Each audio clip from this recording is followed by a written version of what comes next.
दृष्टि आईएएस के audio article programme में आपका स्वागत है। आज का हमारा आर्टिकल द हिंदू में प्रकाशित लेख wilful violation on the Tamil Nadu governor's conduct के सारांश पर आधारित है। इसमें टीम दृष्टि के इनपुट्स भी शामिल हैं। यह आर्टिकल सामान्य अध्ययन प्रश्न पत्र 2 के राज्य व्यवस्था खंड से जुड़ा है। तो चलिए आर्टिकल की शुरुआत करते हैं।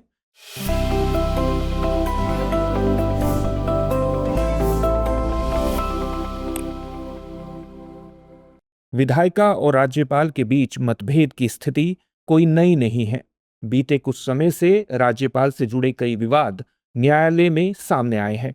बीते दिनों तमिलनाडु के राज्यपाल की सर्वोच्च न्यायालय द्वारा की गई जांच से राज्यपालों के कार्यालयों द्वारा संवैधानिक अतिक्रमण के बढ़ते पैटर्न पर प्रकाश पड़ता है। यह मामला राज्यपाल द्वारा विधेयकों को मंजूरी न देने और उन्हें राष्ट्रपति के पास भेजने पर आधारित है, जबकि संवैधानिक प्रावधानों के अनुसार राज्य विधानसभा द्वारा दूसरी बार पारित किए जाने के बाद ही विधेयक को मंजूरी दी जानी चाहिए। राज्य विधानमंडल में लंबे समय तक विलंब और कथित अवरोध ने राज्यपाल की शक्तियों के दुरुपयोग के बारे में चिंताओं को बढ़ा दिया है। जबकि अटॉर्नी जनरल केंद्रीय कानूनों के साथ टकराव का हवाला देते हैं, मुख्य मुद्दा राज्य शासन में राज्यपाल की भागीदारी है। यह संकट भारत के संघीय कार्य ढांचे में राज्यपालों की भूमिका और अधिकार का पुनर्मूल्यांकन करने की तत्काल आवश्यकता को रेखांकित करता है। इस ऑडियो आर्टिकल में राज्यपाल की संवैधानिक भूमिका और अन्य पहलुओं पर विस्तार से चर्चा की गई है। सबसे पहले बात करते हैं कि भारत में राज्यपाल के प्रमुख संवैधानिक कार्य क्या हैं। राज्यपाल राज्य के मुख्य कार्यकारी प्रमुख के रूप में कार्य करता है, जो नाम मात्र प्राधिकारी के रूप में कार्य करता है, जबकि वह केंद्र सरकार के एजेंट के रूप में भी कार्य करता है। अनुच्छेद 154 के अनुसार राज्य सरकार की सभी कार्यकारी कार्रवाइयां राज्यपाल के नाम से की जाती हैं और अनुच्छेद 166 के तहत कार्य संचालन के नियम राज्यपाल द्वारा बनाए जाते हैं।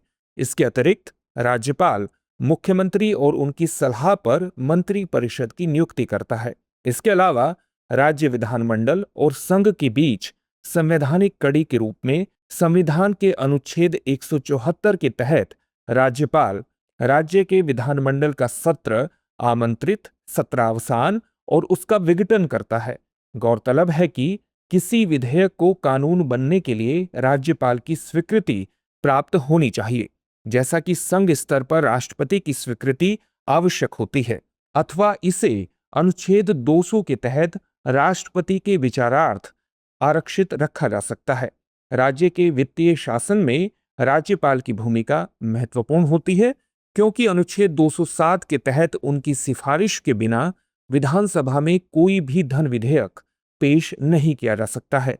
वे यह भी सुनिश्चित करते हैं कि राज्य का वित्त संवैधानिक और राजकोषीय जिम्मेदारियों के अनुरूप हो। इसके अतिरिक्त राज्यपाल कुछ स्थितियों में विवेकाधीन शक्तियों का प्रयोग करते हैं, जैसे अनुच्छेद 356 के तहत राष्ट्रपति शासन की सिफारिश करना या त्रिशंकु विधानसभा के मामले में किसी पार्टी को सरकार बनाने के लिए आमंत्रित करना। वे उन मामलों पर भी निर्णय लेते हैं जहां संविधान उन्हें मंत्री परिषद की सलाह से स्वतंत्र होकर विवेकाधिकार प्रदान करता है।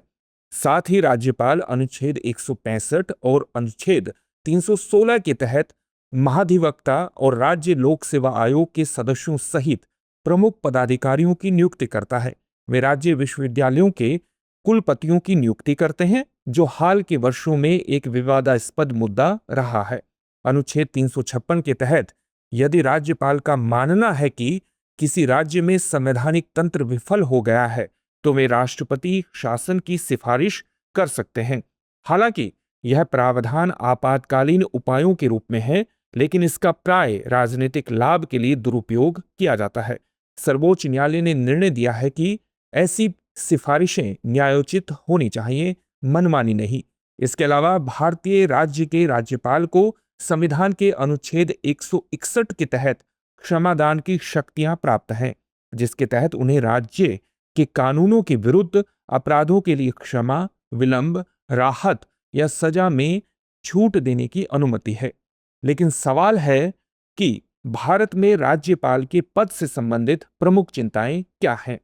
राज्यपाल कभी-कभी राज्य विधानसभाओं द्वारा पारित विधेयकों को स्वीकृति देने में विलंब करते हैं, जिससे विधायी प्रक्रिया एवं संघीय सिद्धांतों को नुकसान होता है। जैसे वर्ष 2023 में पंजाब के राज्यपाल ने कई विधेयकों पर 2 वर्षों तक मंजूरी नहीं दी, जिसके कारण सर्वोच्च न्यायालय को हस्तक्षेप करना पड़ा। यद्यपि अनुच्छेद 200 राज्यपालों को विधेयकों को राष्ट्रपति के विचारार्थ सुरक्षित रखने की अनुमति देता है। अत्यधिक विलंब से विधायी निष्क्रियता उत्पन्न होती है। सर्वोच्च न्यायालय ने इस बात पर जोर दिया है कि अनुच्छेद 200 में उल्लिखित जितनी जल्दी हो सके वाक्यांश का अक्षरशः पालन किया जाना चाहिए। फिर भी कई राज्यों में 2 वर्षों से अधिक का विलंब देखा गया है। इसके अलावा केंद्र द्वारा नियुक्त राज्यपाल तटस्थ मध्यस्थ होने के बजाय प्राय संघ में सत्तारूढ़ पार्टी के साथ तालमेल बिठाकर कार्य करते हैं। इससे राजनीतिक पूर्वाग्रह और विपक्ष के नेतृत्व वाली राज्य सरकारों को अस्थिर करने के लिए विवेकाधीन शक्तियों के दुरुपयोग के बारे में चिंताएं उत्पन्न होती हैं। साथ ही कभी-कभी राज्यपाल सरकार गठन में विवेकाधीन शक्तियों का दुरुपयोग करते हैं। आमतौर पर यह स्थिति त्रिशंकु सरकार के गठन के दौरान होती है। इसके अलावा राज्यपाल राज्य विश्वविद्यालयों के कुलाधिपति के रूप में प्राय निर्वाचित सरकारों को दरकिनार करते हुए नियुक्तियों में हस्तक्षेप करते हैं। गौरतलब है कि राज्यपाल के पद में जवाबदेही और पारदर्शिता का अभाव है। राज्यपाल केवल राष्ट्रपति के प्रति जवाबदेह होता है और उसे केंद्र सरकार के विवेक पर अनुच्छेद 156 हटाया जा सकता है। इससे ऐसी स्थिति उत्पन्न होती है जहां राज्यपालों को अपने कार्यों के लिए किसी प्रत्यक्ष परिणाम का सामना किए बिना ही कार्य करना पड़ता है। महाभियोग प्रावधानों का अभाव उन्हें जांच से बचाता है, जिससे महत्वपूर्ण शक्तियां होने के बावजूद वे जवाबदेह नहीं रह जाते। इसके अलावा कुछ समय से राज्यपालों ने निर्वाचित मुख्यमंत्री और मंत्री परिषद को दरकिनार करते हुए दिन प्रतिदिन के शासन में हस्तक्षेप करना भी शुरू कर दिया है। इस अतिक्रमण के कारण प्राय शासन में निष्क्रियता आ जाती है, जहां राज्यपाल फाइलों को मंजूरी देने से इनकार कर देते हैं, कैबिनेट के निर्णयों में विलंब करते हैं या राज्य की नीतियों की सार्वजनिक रूप से आलोचना करते हैं। ऐसे में सवाल उठता है कि भारत में राज्यपाल के पद को पुनः परिभाषित करने और बढ़ाने के लिए क्या उपाय अपनाए जा सकते हैं।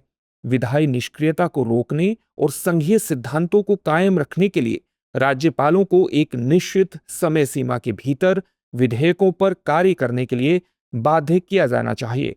मसलन वर्ष 2023 में पंजाब मामले में सर्वोच्च न्यायालय ने फैसला दिया कि राज्यपाल स्वीकृति में अनिश्चित काल तक विलंब नहीं कर सकते, जिससे स्पष्ट समय सीमा की आवश्यकता पर बल मिलता है।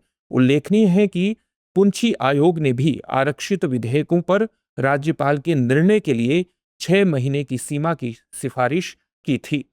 इसके अलावा पक्षपातपूर्ण पूर्वाग्रह को रोकने के लिए चुनावों के बाद राजनीतिक दलों को सरकार बनाने के लिए आमंत्रित करने में राज्यपालों के विवेकाधिकार को स्पष्ट रूप से परिभाषित किया जाना चाहिए। वर्ष 1994 में एसआर बोम्मई निर्णय ने सरकारों को बर्खास्त करने में राज्यपाल की भूमिका को सीमित कर दिया था और चुनावों के बाद परिदृश्यों के लिए भी इसी तरह के दिशा निर्देशों की आवश्यकता है। साथ ही राज्यपाल की स्थिति का कुलाधिपति के रूप में पुनर्मूल्यांकन किया जा सकता है।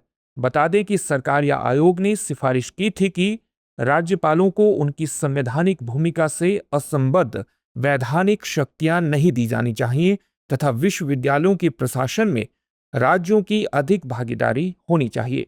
इन सब के अलावा नियुक्ति प्रक्रिया को और अधिक पारदर्शी बनाया जाना चाहिए ताकि यह सुनिश्चित हो सके कि राज्यपाल केंद्र के एजेंट के रूप में कार्य करने के बजाय स्वतंत्र रूप से कार्य करें। इसके अतिरिक्त न्यायिक समीक्षा के माध्यम से राज्यपालों को जवाबदेह बनाना चाहिए।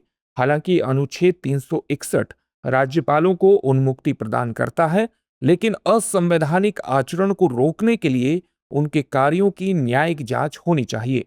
उल्लेखनीय है कि रामेश्वर प्रसाद मामले वर्ष 2006 में फैसला सुनाया गया कि यदि राज्यपाल के निर्णय दुर्भावनापूर्ण या असंवैधानिक पाए जाते हैं तो उनकी समीक्षा की जा सकती है। इसके अलावा राष्ट्रपति शासन लागू करने के संबंध में स्पष्ट दिशा निर्देश होने चाहिए। अनुच्छेद 356 के दुरुपयोग के कारण बार बार निर्वाचित सरकारों को मनमाने ढंग से बर्खास्त किया गया है, जिसके लिए कड़े सुरक्षा उपायों की आवश्यकता है। इसका निष्कर्ष यह है कि राज्यपाल की भूमिका महत्वपूर्ण है, लेकिन स्वीकृति में विलंब, राजनीतिक पूर्वाग्रह और अतिक्रमण के कारण यह लगातार विवादास्पद होती जा रही है। सर्वोच्च न्यायालय ने संवैधानिक सिद्धांतों और लोकतांत्रिक मानदंडों के पालन पर जोर दिया है। राज्यपाल के पद को समयबद्ध निर्णय, सरकार गठन में विवेकाधिकार को सीमित करना और नियुक्तियों में तटस्थता सुनिश्चित करना जैसे सुधार महत्वपूर्ण है। वर्तमान राजनीतिक परिस्थितियों को देखते हुए राज्यपाल के कर्तव्यों और अधिकार क्षेत्रों में संशोधन की आवश्यकता है। चूंकि भारतीय संविधान में संवैधानिक संशोधन का प्रावधान है, अतः संविधान संशोधन के माध्यम से राज्यपाल के पद को और अधिक जवाबदेह व पारदर्शी बनाया जा सकता है। साथ ही न्यायिक समीक्षा और संसदीय निगरानी के माध्यम से जवाबदेही को सुदृढ़ करने से दुरुपयोग को रोका जा सकता है। तो व्यूअर्स, आज के लिए बस इतना ही। चर्चा को विराम देते हुए नोट करते हैं आज का सवाल। राज्यपाल की भूमिका से जुड़ी चुनौतियों पर चर्चा कीजिए तथा राज्यपाल की निष्पक्षता एवं जवाबदेही सुनिश्चित करने के लिए किस प्रकार के उपाय किए जा सकते हैं। डियर व्यूअर्स, अपने एग्जाम की तैयारी को और बेहतर करने के लिए हमारे चैनल को लाइक, शेयर और सब्सक्राइब करना न भूलें।